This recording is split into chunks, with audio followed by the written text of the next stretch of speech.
నేను మొదటి నుంచి కూడా ఫోన్ ట్యాపింగ్ విషయంలో అన్ని విషయాలు చెప్తూ వస్తున్నాను. నేను అందరికంటే ముందు ఆరోపణ కూడా చేసినాను.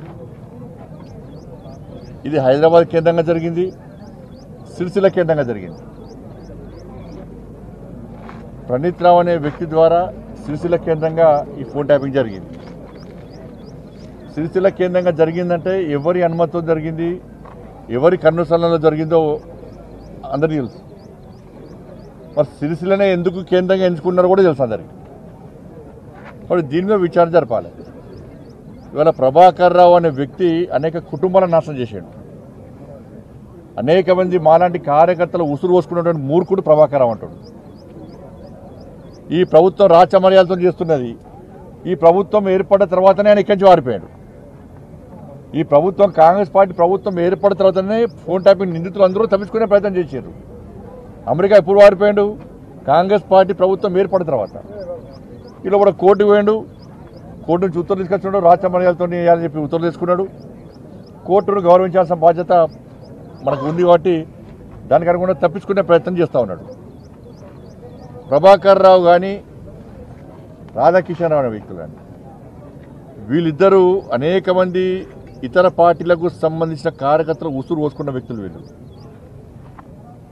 ఇవాళ ఇతర పార్టీ నాయకుల ఫోన్ ట్యాపింగ్ కాదు, బీఆర్ఎస్ పార్టీ నాయకుల ఫోన్ ట్యాపింగ్ కూడా చేశారు.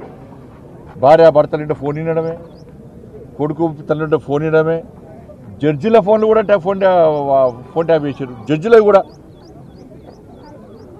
కాబట్టి జడ్జిలకు కూడా ఫోన్ ట్యాప్ చేశారు. కాబట్టి దీన్ని సిబిఐకి ఇవ్వాల్సిన బాధ్యత రాష్ట్ర ప్రభుత్వం మీద ఉంది. ఇదే ముఖ్యమంత్రి గారు ఎన్నికల సమయంలో అనేక సందర్భాల్లో సిబిఐ విచారణ జరపాలని ముఖ్యమంత్రి గారు కోరారు, రేవంత్ రెడ్డి గారు కోరారు. మరి వాళ్ళు ముఖ్యమంత్రి అయ్యారు. ఫోన్ ట్యాపింగ్ విషయంలో విచారణ తూతూ మంత్రంగా సాగుతున్నది. వాళ్ళు కేవలం అధికారులకే పరిమితం చేయకండి. ఇవాళ వాళ్ళ వాంగ్మూలంలో ఏం చెప్పారు? పెద్ద ఆయన చెప్తే మేము ఫోన్ ట్యాపింగ్ చేస్తామన్నారు. పెద్ద ఆయన ఎవరు? పెద్ద ఆయన కల్వకుంట్ల చంద్రశేఖర్ రావు అని చెప్పి క్లియర్గా దానిలో వాంగ్మూలంలో స్టేట్మెంట్లో రికార్డ్ అయి ఉన్నది వాళ్ళని.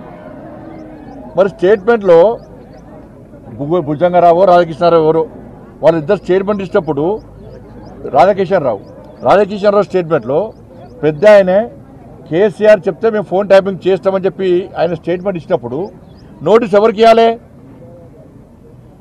కేసీఆర్కు నోటీస్ ఇవ్వాలి.